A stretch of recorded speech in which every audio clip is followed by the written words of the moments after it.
जय हिंद दोस्तों। जैसा कि आज है 30 तारीख और 30 मई 2023 को जितने भी मैथ्स के क्वेश्चन आए उन सभी को हम डिस्कस करेंगे।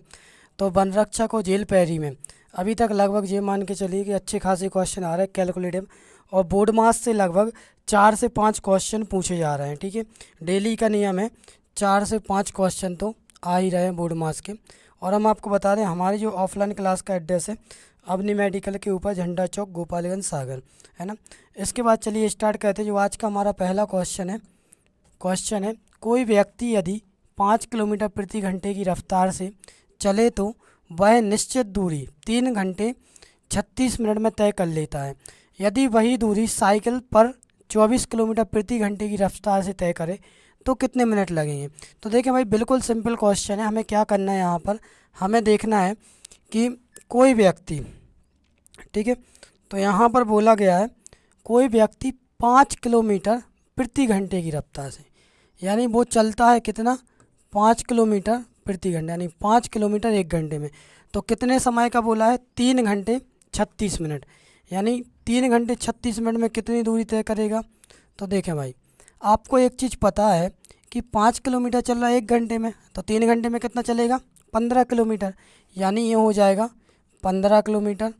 इसके बाद हमें एक चीज़ पता है कि वो 60 मिनट में कितना चलता है, 5 किलोमीटर। तो 36 मिनट में कितना किलोमीटर चलेगा, है ना। तो 36 मिनट में, तो 6 का कितने गुना है, 36 गुना है 10 का, ये कितना है 60 का 60%। तो इसका भी हम कितना निकालेंगे, 60%। जब इसका 60% निकालेंगे तो आएगा कितना, 3।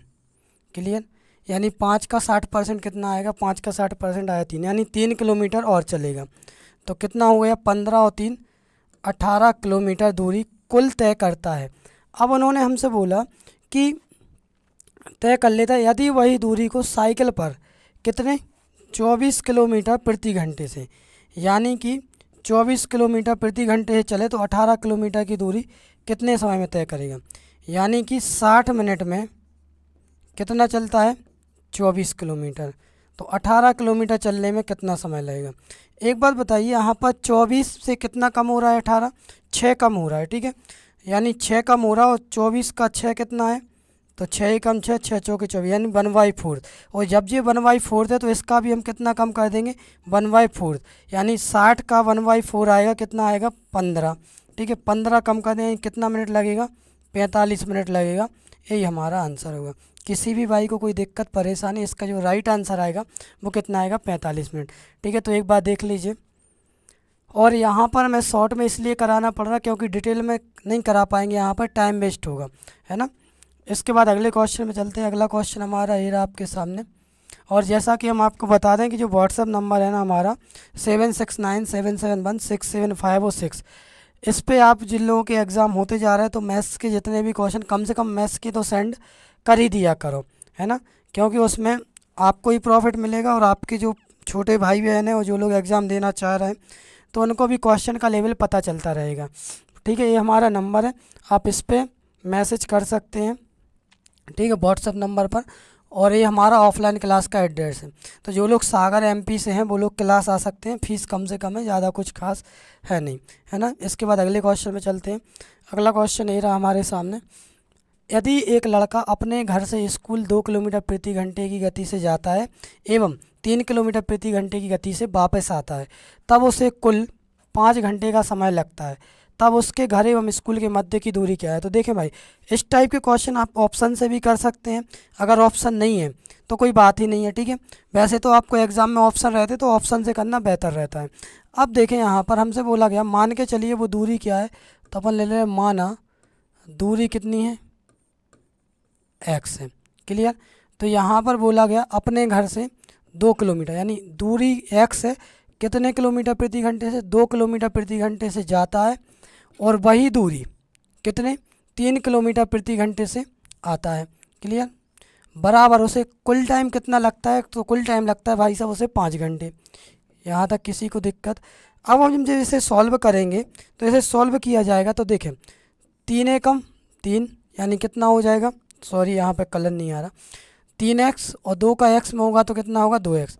तो 3x प्लस 2x बटे 3 दूनी 6 बराबर कितना आ गया, 5। ये 6 बटे में जाएगा गुणा में क्लियर। तो ये कितना हो जाएगा, 6 पंचे 30, 3 और 2 5x बराबर 30। क्लियर।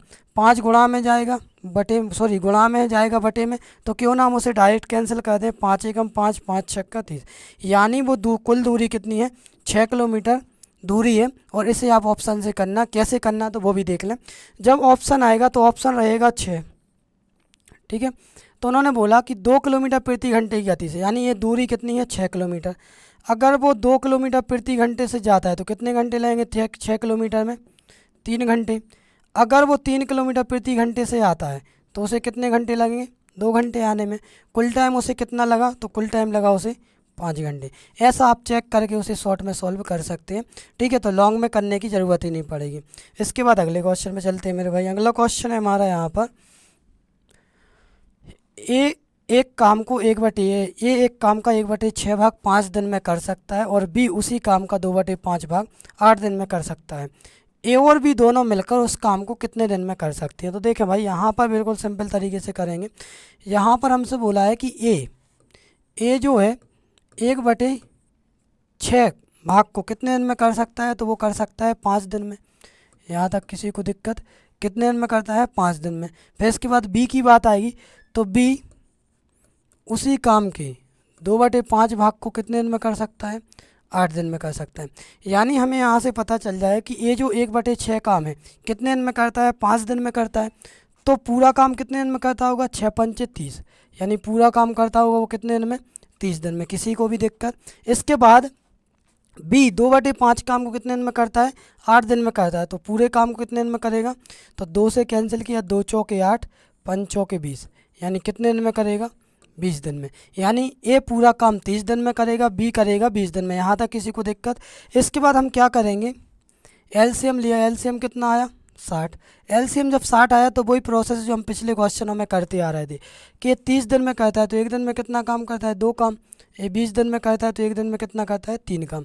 यदि दोनों मिलकर उस काम को करें, ठीक है, दोनों मिलकर काम करते हैं, तो ए करता है 2 काम 1 दिन में, बी करता है 3 काम। क्लियर। तो ए प्लस बी, 3 और 2 कितना काम होता है, 3 और 2 होता है 5 काम। ठीक है। कुल काम हमने लिया कितना है, तो कुल काम हमने लिया है भाई साहब कितना, हमने लिया है 60। ठीक है। तो एक काम करते हैं दोनों मिलकर 5 काम 1 दिन में, तो 5 एकम 5, 5 दूनी 10, यानी कितने दिन लगेंगे, कुल लगेंगे उसे 12 दिन। यही हमारा आंसर होगा। किसी भी भाई को कोई दिक्कत देख लीजिए, बिल्कुल समझ में आए, बिल्कुल आसान सा क्वेश्चन है। ठीक है। इसका जो राइट आंसर आएगा 12 दिन। और इस टाइप क्वेश्चन बहुत ज़्यादा पूछे जा रहा है इसमें, अपने क्या बोलते हैं वन रक्षक वाले पेपर में, है ना। पटवारी में भी आए थे। पटवारी में तो ऐसा तक हुआ था कि शुरुआत में 5-5, 6-6 क्वेश्चन केवल टाइम एंड वर्क से आए थे, है ना। इसके बाद अगले क्वेश्चन में चलते हैं मेरे भाई। अगला क्वेश्चन ये रहा हमारे सामने। ठीक है। तो यहाँ पे हम आपको बता दें कि हमारी क्लास है और इसमें सभी स्टूडेंट्स हैं। तो जिसमें से देखा जाए तो अभी अब बात आती है सिलेक्शन की, तो बहुत से लोगों को डाउट रहता है सिलेक्शन को लेके, तो उनको बता दें। जैसा कि ऐसे आप देख पा रहे हैं ब्रजेश भाई को, तो अभी अग्निवीर में फाइनली मतलब एग्ज़ाम हो गया है, फिजिकल रह गया। और ये जो है अंकित का सिलेक्शन हो गया, और अंकित पोस्टेड भी है बंडा में। ठीक है। आईटीआई में हुआ है सिलेक्शन। और भी लोग कहाँ गए, ठीक है, इसमें भी बहुत से लोग गायब भी हैं। तो अभी इन लोगों के एग्ज़ाम होते जा रहे हैं। तो हम आपको, जैसे बीरू का भी एग्ज़ाम हुआ था तो हमने एनालिसिस बीरू का भी लिया था, दर्शन का भी लिया था। यहाँ पर राम जी बैठे हैं, तो राम जी का हुआ था सिलेक्शन, तो जीडी में फिजिकल में बाहर हो गया, है ना। तो ऐसा बिल्कुल भी नहीं है कि सिलेक्शन ना हो, जो लोग मेहनत करते हैं उनके होते हैं। और अभी रिजल्ट बाकी भी हैं बहुत से लोगों के, और कुछ लोग इसमें शामिल भी नहीं हैं, है ना।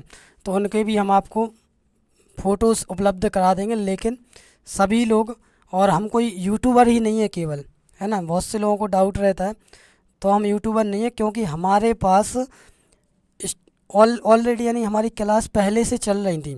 ठीक है। बहुत से लोगों को ये लगता है कि सर यूट्यूबर हैं तो केवल यहीं तक सीमित है ना, तो यूट्यूब के भरोसे ना, ऐसा कुछ नहीं है जो लोग सोचते हैं। ठीक है। इसके बाद अगले क्वेश्चन पे चलते हैं। अगला क्वेश्चन हमारा ये रहा, ए और बी मिलकर एक खाई को 12 दिन में खोद सकते हैं, या अकेला 28 दिन में खोद सकता है, बी अकेला उसे कितने दिन में खोद सकता है। तो देखें भाई, क्या करना है हमें यहाँ पर, हमें देखना है कि ए और बी, तो ए और बी जब मिलकर किसी खाई को खोदते हैं तो कितने दिन लगते हैं, तो 12 दिन लगते हैं, जिसमें ए अकेला कितने दिन में खोदता है, ए अकेला खोदता है 28 दिन में, ठीक है, और बी अकेला उसे कितने दिन में खोद सकता है। तो यहाँ पर हम क्या करेंगे, यहाँ पर ले लेंगे हम एलसीएम, 28 और 12 का एलसीएम कितना लेंगे, तो 28 दूनी 56, 28 तिया 84 है ना। तो इसका जो एलसीएम आएगा वो कितना लिया हमने, 84। किसी भी भाई को कोई दिक्कत, ये 12 दिन में कहता है तो एक दिन में कितना काम करेगा, 12 सत्ते 84, ए और बी मिलकर, और बी अकेला कितने दिन में कहता है, 28 दिन में, यानी एक दिन में कितना काम करता है, तो 28 से भाग देंगे 84 में, 28 तिया 84। अब देखें भाई, जब दोनों मिलकर काम करते हैं तो कितना काम होता है, दोनों मिलकर काम करते हैं तो होता है 7 काम, जिसमें से ए अकेला कितना करता है, 3 काम। जब ए 3 काम करता है तो बी कितना करता होगा, फिर 4 काम। उन्होंने हमसे पूछा है बी अकेला कितने दिन में करेगा, तो कुल काम कितना है 84, जिसमें से बी एक दिन में 4 काम करता है, तो 4 दूनी 8, 4 एकम 4, यानी इसका जो राइट आंसर आएगा मेरे भाई वो कितना आएगा, 21 दिन। क्लियर, किसी भी भाई को कोई दिक्कत परेशानी, इसका जो राइट आंसर आएगा वो आएगा 21 दिन। और फिर यहाँ पे ऑप्शन जितने मिल पाते उतने अपन एडजस्ट कर लेते हैं ना। इसके बाद अगले क्वेश्चन पे चलते हैं। अगला क्वेश्चन ये रहा, एक पिता और पुत्र की आयु का योग वर्तमान में 100 वर्ष है।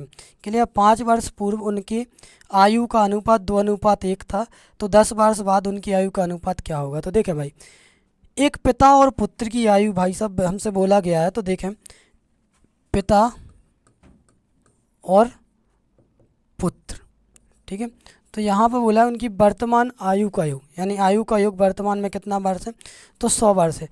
एक बात बताओ, जैसे आज आप और आपके पिताजी 100 वर्ष है दोनों जन की आयु का योग, अगर आपसे बोला जाए कि 5 वर्ष पहले, जैसे आज आप 21 के हैं तो 5 वर्ष पहले आप 17 के रहे होंगे, आपके पिताजी अगर 50 के हैं तो 5 वर्ष पहले 45 के रहे होंगे, है ना। तो आयु तो दोनों जन की कम होगी, है ना। तो यहाँ पर 5 वर्ष पूर्व, यानी 2 व्यक्ति हैं तो 5 दूनी कितना हो जाए, 10 वर्ष कम हो जाएगा, तो कितना बचा 90 वर्ष। यानी 5 वर्ष पूर्व का हमें अनुपात दिया, इसलिए हमें एक करना पड़ा, ठीक है, कि 5-5 वर्ष खिसकाना पड़ा, पीछे एज करनी पड़ी, यानी 5 वर्ष पूर्व कितने का रहे होंगे दोनों जन, 90 की। तो हम क्या करेंगे, यहाँ पर अनुपात कितना है, 2:1 है, तो 3 यूनिट बराबर हम कितना रख देंगे, 90। 1 यूनिट की वैल्यू निकालें, कितनी आ गई 30, यानी 30 दूनी 60 वर्ष और 30 एकम 30 वर्ष, यानी 5 वर्ष पूर्व, कितने वर्ष पूर्व, 5 वर्ष पूर्व पिताजी कितने के रहे थे, पिताजी 60 के, और पुत्र कितने का था, तो पुत्र था भाई साहब 30 साल का। इसके बाद हमसे बोला गया कि तो 10 वर्ष बाद, तो देखें पहले तो 5 वर्ष पूर्व है, तो पहले तो हम वर्तमान में आएंगे, तो वर्तमान में कितने के होंगे, पिताजी होंगे 65 के और पुत्र होगा कितने का, 35 का, ठीक है, ये प्रेजेंट की एज है। अब उन्होंने बोला कि 10 वर्ष बाद, वर्तमान से आ गए 65 और 35 हो गए, अब 10 वर्ष बाद कर देंगे, क्लियर। तो 10 वर्ष बाद पिताजी कितने के होंगे, 75 के, और पुत्र कितने का होगा, 45 का। लेकिन उन्होंने हमसे पूछा क्या है, उन्होंने हमसे पूछा है अनुपात, एज तो हमसे पूछी नहीं है, तो अनुपात क्या होगा, तो अनुपात निकाल लेंगे, सिंपल सी बात है, 15 से कैंसिल कर दो, 15 5 75, 15 3 45, यानी कितना आ गया 5:3, यही हमारा क्या होगा आंसर। क्लियर, यहाँ पे जो राइट आंसर आएगा वो कितना आएगा, 5:3। समझ में आया, किसी भी भाई को कोई दिक्कत तो देख लीजिए एक बार। कुछ लोगों का कहना है कि सर इतनी स्पीड में क्यों पढ़ाते हैं, तो कल एक मैसेज किया होगा शाम को किसी ने, है ना, तो भाई उनको बता दें कि इसलिए पढ़ाना पड़ता है स्पीड में, क्योंकि अगर आप टॉपिक पढ़ा रहे होते हम तो इस क्वेश्चन को 5 से 6 मिनट दे देते हैं ना। अब प्रैक्टिस है भाई, उसमें 30 सेकंड के अंदर तो आपको ही करना होता है एग्ज़ाम में ना, तो इतना टाइम देंगे तो फिर क्या मतलब आपका पढ़ने का, इससे अच्छा आप किताब में ही से देख लो उसको। इसके बाद अगले क्वेश्चन में चलते हैं भाई। अगला क्वेश्चन ये रहा हमारे सामने, तो यहाँ पर ए तथा बी की आयु 6:5 के अनुपात में है तथा उनकी आयु का योग 44 वर्ष है। 8 वर्ष बाद उनकी आयु का अनुपात क्या होगा। तो देखें भाई बिल्कुल सिंपल है, यहाँ पर हमसे बोला है ए और बी, तो ए और ए रहा बी, इनकी आयु का अनुपात कितना है, तो इनकी आयु का अनुपात है 6:5, और इनका योग कितना है, तो योग है भाई सब 44 वर्ष। क्लियर, 6 और 5 11 यूनिट बराबर कितना है 44, तो 1 यूनिट की वैल्यू कितनी आएगी 4 वर्ष। जब 1 यूनिट की वैल्यू 4 वर्ष है तो 6 यूनिट की वैल्यू 6 चौके 24 वर्ष, 6 पंचे 30 वर्ष। किसी भी भाई को कोई दिक्कत 24 वर्ष और 30 वर्ष। अब उन्होंने पूछा है 8 वर्ष बाद के लिए, तो ये वर्तमान में 24 वर्ष का है, बी 30 वर्ष का है, तो 8 वर्ष बाद कितने कितने के होंगे, तो ए 24 का है तो 8 वर्ष बाद कितने का होगा, तो ये होगा 32 वर्ष का। बी 30 वर्ष का है तो 8 वर्ष बाद कितने का होगा, 38 वर्ष का। क्लियर। हमसे पूछा क्या है, हमसे पूछा इनका आयु का अनुपात, तो कितने से कैंसिल हो रहा है, 2 से कैंसिल हो रहा, 16 और 19, यानी इसका जो राइट आंसर आएगा वो कितना आएगा, 16:19। किसी भी भाई को कोई दिक्कत, इसका जो राइट आंसर आना है भाई साहब 16:19 ही आएगा। क्लियर। इसके बाद अगले क्वेश्चन में चलते हैं। अगला क्वेश्चन ये रहा हमारे सामने, किसी त्रिभुज की भुजाएं 1/2:1/3। देखो क्या है ना, इसमें टाइपिंग मिस्टेक है, ठीक है, टाइपिंग हो नहीं पा रही थी बटे में, तो इसलिए हमने फिर इसको ऐसा लिख दिया। तो 1/2:1/3:4 के अनुपात में उसकी परिमिति, यानी उसकी परिमिति क्या, पैरामीटर, तो पैरामीटर कितना है, 104 सेंटीमीटर। सबसे लंबी भुजा की लंबाई सेंटीमीटर में बताना था। तो बिल्कुल आसान सा क्वेश्चन है, आपको अगर याद हो तो अनुपात में हमने आपको पढ़ाया होगा, है ना। अब ऑफलाइन पढ़ाया था, ऑनलाइन तो अभी वीडियो नहीं डाली। 1/2 अनुपात 1/3 अनुपात 1/4। क्लियर। तो इनका जो परिमिति का अनुपात है, ये अनुपात दिया है, हमने आपको बताया था जब भी ऐसी बात हो तो 2, 3 और 4, तो बटे में अनुपात है, हमें क्या करना है, इसको सिंगल सिंगल मतलब फॉर्म में जमाना है। तो क्या करेंगे हम यहाँ पर एलसीएम लेंगे, 2, 3 और 4 जिसमें भाग जाए, क्या है एलसीएम, तो एलसीएम आ गया 12। ठीक है, 12 का सभी में गुणा कर देंगे, यहाँ पर भी 12 का गुणा, यहाँ पर भी और यहाँ पर भी। 2 से कैंसिल किया, 2 ही छिंग 12, 3 एकम 3, 3 चौके 12, 4 एकम 4, 4 तिया 12। क्लियर। तो कितना अनुपात बन गया, 6, 4 और 3। अब हमें क्या करना है, हमें देखना है कि 6, 4, 10 और 3 13, तो 13 यूनिट बराबर कितना है, 104। 1 यूनिट की वैल्यू कितनी आएगी, तो 13 एकम 13, 13 अट्ठे 104। 1 यूनिट की वैल्यू आएगी भाई साहब 8। क्लियर। तो 8 छिंग 48, 8 चौके 32, 8 तिया 24 सेंटीमीटर। ठीक है, ये सभी क्या है, सेंटीमीटर में था, तो सेंटीमीटर में अपन ने निकाल लिया। उन्होंने पूछा सबसे लंबी भुजा की लंबाई, या भुजा की लंबाई ज्ञात करें। सबसे लंबी वाली जो भुजा है वो कितनी है, 48 सेंटीमीटर। इसका यही आंसर होगा। ठीक है, किसी भी भाई को कोई दिक्कत। और आज के लिए इतना काफ़ी, इसके बाद कल कंटिन्यू करेंगे, अभी और भी क्वेश्चन है ना, तो उनको हम कल करा देंगे। बाकी आप इस टाइप के क्वेश्चन ज़रूर पढ़ के जाइए और पढ़ते रहें रेगुलर, है ना, और तभी कुछ होगा, बाकी ऐसे कुछ भी हासिल नहीं होने वाला। इसके बाद कल कंटिन्यू करेंगे। Thank you.